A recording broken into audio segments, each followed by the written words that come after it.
Alright, so I never do wrap-ups, but let's do one today. I'm gonna wrap up the books that I read in August. I read 7 books, and yeah, I read more than I usually do on a typical month. I used to read like 10 to 15 books a month, but I've been so busy with YouTube and writing and running my second channel that I struggle sometimes to read even 1 book a month sometimes, so I'm really glad that I read 7. So I'm not really gonna go in the order in which I read these books. I'm just gonna pick one up and talk about it. So the first book that I have here is The 7 Spiritual Laws of Success by Deepak Chopra. I think that this was a good refresher. I think it actually is an interesting read, especially if you're not really into the spiritual stuff. It can be revelatory to you, but if you do know spirituality and like you're so familiar with Eastern and Western spirituality and how Westerners are trying to incorporate more Eastern spirituality, then this is going to be super underwhelming. And I don't think that it was actually underwhelming, but I do think that it's just such a short book that you can't get as much as you would wish from this.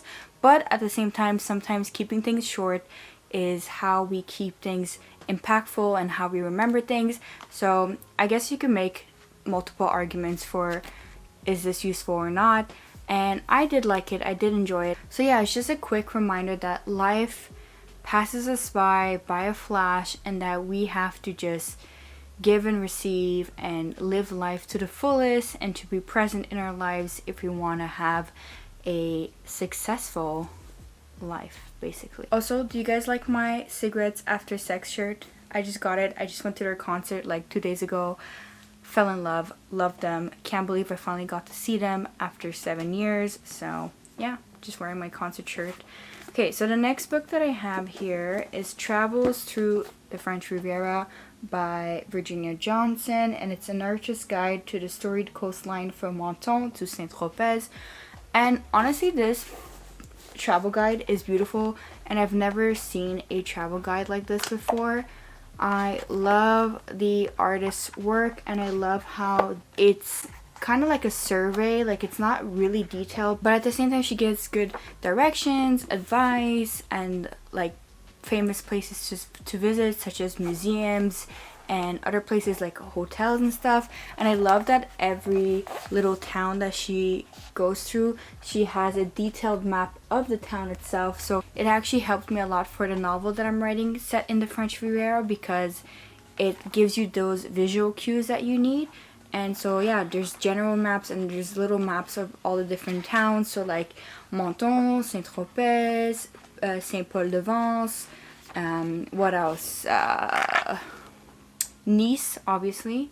And yeah, I just really enjoyed it. It's not a conventional travel guide, but I think it is very fitting for French Riviera because it's a place known for its painters and its artistry and its beautiful colors, the coastal colors. I think it's very befitting, and yeah, it has a lot of focus on art and color palette. There are some moments where she actually presents color palettes that she really enjoys, and where you can buy those color palettes in store if you are, say, a painter, or if you just enjoy looking at color palettes. So like the colors of Menton. So yeah, I highly recommend this. I think this is a beautiful book, and if you love art, and if you love paintings, and if you love museums, and if you love to learn about the French artists, then you're gonna love this one. Now, I also read 2 romance books at the beginning of August, and I'm not gonna go too much in depth talking about them because I have a whole reading vlog about the 5 or 6 romance books that I read in the month of August, July, so you can go and watch that if you want more in-depth thoughts. But I read It Starts With Us by Colleen Hoover. This is the sequel to It Ends With Us. I enjoyed the first book and I enjoyed the second book, and I had my own views about the book and how I believe it's just bad marketing for the author and the book itself, because it focuses so much on the romance and it's promoted so much online as a romance. But I think the bigger story is the toxic relationship and abusive relationship. So I think like if it was framed better, then people will have less contention and less expectations when reading this book. So yeah, I did think that this was one of Colleen Hoover's better works in some regards. So I have a lot of thoughts about this book, the first one and the second one. So if you want to see that, you can watch my vlog. I'll link it down below. But I won't say any more because I don't want to spoil it. And yeah, I've already talked at length about this book. And the other book that I read for that vlog was One Last Stop by Casey McQuiston. And again, I spoke a lot about this book. I did enjoy it. And yeah, it was just a bit too long for my taste. I think that it could have been trimmed. It could have used some more editing. But I did enjoy it. I will pick up Casey McQuiston's other books because I love that she writes queer characters, and I love that her characters so far are in their 20s. I'll have to check if Red, White, and Royal Blue, which has been just released as a movie as well. I have to check if the characters are actually in their 20s, but that book sounds and looks really interesting and really good. So I'm just waiting for my audiobook for that book. But yeah, I definitely had higher expectations for this book, and this book didn't meet them, but I still did enjoy it, and I still did like it, and I still appreciated the romance and the found family aspect of this book. My hair kind of looks copper right now, so I don't know. It looks like fall, but it could be the lighting, which is atrocious because it's always cloudy out, so we gotta do what we gotta do with what we have. So then I also read The Art Thief by Michael Finkel, and this was one of my favorite books that I've read this year. It says here, a true story of love, crime, and a dangerous obsession. So this book follows Stefan Breitreiser, and Stefan Breitreiser, he stole around 300 art valued items or artworks in over 200 heists in about of a 10 years period back in the late 1990s, early 2000s. And yeah, and then he got caught, okay, and he had Anne Catherine, his girlfriend, helping him, aiding him to these crimes. And these crimes happen all around Europe, and it's just a fascinating story to read about because Breitreiser, as opposed to most art crimes and most art thieves and art heists, he did not steal these paintings for monetary gain or value. He stole them for literally looking and enjoying and having art in his possession. Like, he stole art because he is in love with art. And there's this entire like psychological undertone into this true crime story where we are observing why Breitreiser had this compulsion to steal, and is he going to learn? How does he rationalize it? Because at some points he was saying that he was just like holding these art pieces in his basement to just treasure them and take care of them. And on the one hand, he really is knowledgeable about art and he really does care about art, but on the other hand, like, it's like, to what cost, right? And he hoarded all of these. Imagine hoarding like 300 art pieces, like valuable art pieces from across Europe, across the museums and churches, and like some of the most art pieces that we have today in your mother's basement because you have no money, you have no job, and you have involved literally the two only people that are connected to you in life and the woman's in your life, his mother and his girlfriend, into this illegal affair. And all of those artworks costed $2 billion. Can you imagine sitting on $2 billion for 10 years just because you enjoy art? Anyways, this was such a fascinating take. I actually fell in love with Michael Finkel's writing style because although this is nonfiction and true crime, it actually reads like fiction and it's a big deep dive and you're like curious to see how it goes. So the way that it was set up, the way that the stories were interwoven with the, you know, psychological analysis and with Breitreiser's own words, because Michael Finkel got to interview him in the span of a few years. It's just such a fascinating book and I highly recommend it. And like, not only that book got me into like art crime, art history, like it just sparked this whole new thing inside of me. So I bought like 3 other art thieves, art crime book, and yeah, that's just something that I'm gonna be delving into in the next few months because I'm just so curious and I can't get enough anymore. Okay, so I didn't know this until I got into these type of books and this type of genre, that the Journal of Art Crime twice a year reports that art and antiquities theft is among the world's highest grossing criminal trades. Globally, there are at least 50,000 art thefts each year, the majority from private homes, not museums, with a total value of several $billion. Can you believe that? I did not know that. Like, that's insane.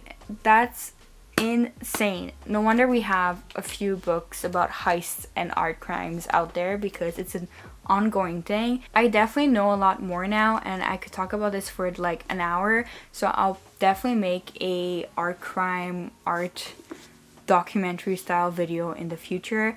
But yeah, I think I need to take a break because my brain is overloaded with this topic at the moment. Then I also read this month I'm Glad My Mom Died by Jeanette McCurdy.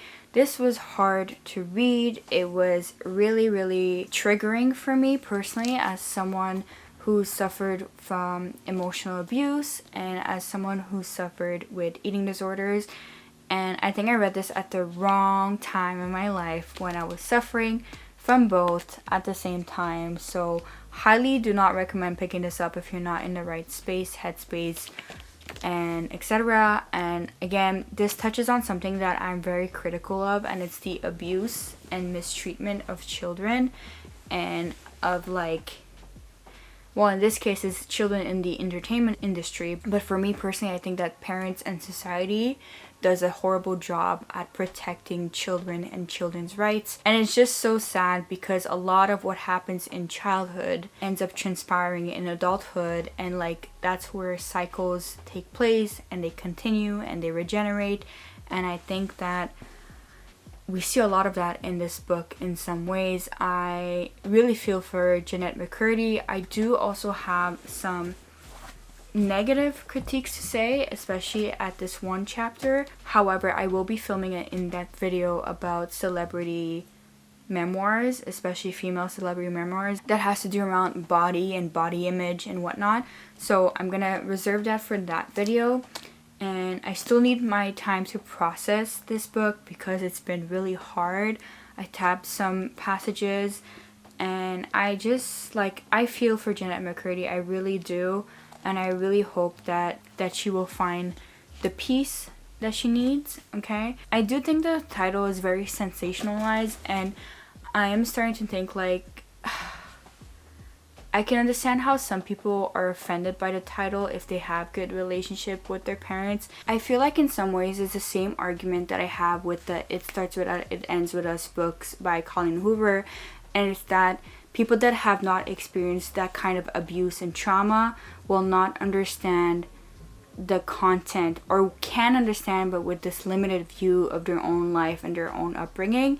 And again, with the title and with the marketing, it also gets skewed, because I don't know if it's me, but I feel like most times when something is marketed in a way, it's always marketed wrong. I don't know if that's just me, but especially when it comes to books, like, they said that this book was a humoristic book. I did not laugh one time. I read this with a very serious face all the way through, and then half an hour after reading it, I broke down. I literally like cried.